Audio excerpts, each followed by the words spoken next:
দেখতে দেখতে রমজান মাস কিন্তু চলে এসেছে। সবাইকে জানাই রমজানুল মুবারক। গত বছর রমজান মাসে আমরা দুজন ছিলাম। আল্লাহর অশেষ রহমতে এবছরের রমজান মাসে আমরা তিনজন, আলহামদুলিল্লাহ মাশাল্লাহ। রমজান মাসে সবাই একটু গুজগাছ করে প্রিপারেশন নেয়, আমিও নেই। তবে এবছরটা একটু ভিন্ন, কোনো কিছু গুজগাছ করতে পারিনি, কারণ এখন আমার সবার আগে আমার ছোট্ট পাখিটাকে সামলাতে হয়। অনেক বেশি অগোছালো এবং ব্যস্ততার মধ্য দিয়ে আমার প্রথম রমজান কেমন কাটলো এসব কিছু শেয়ার করব আজকের ভিডিওতে। সো তোমরা আমার ভিডিওটা স্কিপ না করে পুরোটা দেখো।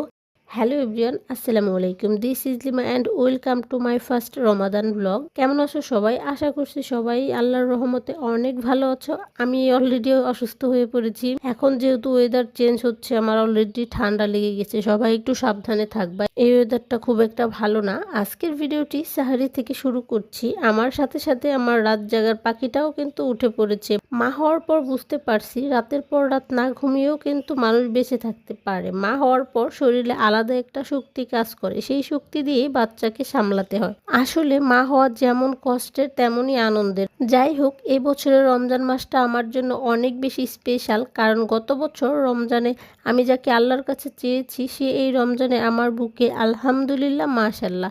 উঠে দেখি মা সাহারির জন্য সব কিছু রেডি করতেছে। মানে আগের রাতে তরকারি সব রান্না করে রাখা হয়েছিল, এখন শুধু সব কিছু গরম করে নিচ্ছে। এগুলোই ছিল আমার আজকের প্রথম রমজানের সাহারি।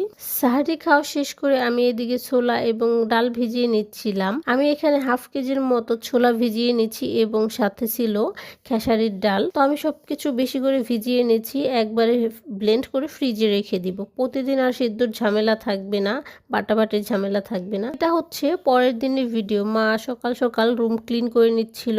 রুম ক্লিন করে তারপর আবার আমার বাবুকে গোসল দিয়ে দিচ্ছিল মা। তারপর বাবুকে ঘুম পাড়িয়ে দিয়ে এদিকে বাবুর বাবা নামাজ পড়তেছিল আর আমি চলে যাই গোসলে। গোসল শেষে একটু নিজের ভিডিও ক্লিপ নিচ্ছিলাম। বাই দ্য ওয়ে, তোমরা কে কোথা থেকে আমার ভিডিও দেখছো অবশ্যই কমেন্টে জানাও। আর যারা আমার ভিডিও নতুন দেখছো অবশ্যই আমার পেজে একটা ফলো দিয়ে দিও। তারপর আমি কিচেনে চলে আসি ইফতার আইটেম বানাতে।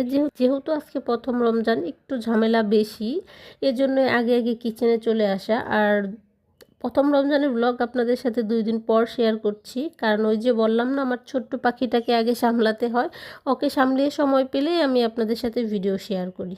আমি হচ্ছে প্রেশার কুকারে ছোলা সিদ্ধ বসিয়ে দিয়ে ব্লেন্ডারে ডালগুলো ব্লেন্ড করে নিচ্ছিলাম। সব কিছু বেশি করে রাখবো যাতে করে প্রতিদিন ঝামেলা না হয়। ইফতার বানানোর জন্য মোটামুটি সব কিছুই রেডি করে নিয়েছি। তারপর আমরা দুজন মিলে ইফতার আইটেম বানাচ্ছিলাম। প্রতি বছরই সে আমাকে ইফতার বানাতে হেল্প করে, ব্যাপারটা আমার কাছে অনেক বেশি ভালো লাগে। আমরা তেমন কিছু আয়োজন করতে পারিনি। নর্মালি সবাই যে আইটেমগুলো ইফতারে রাখে আমরা সেগুলো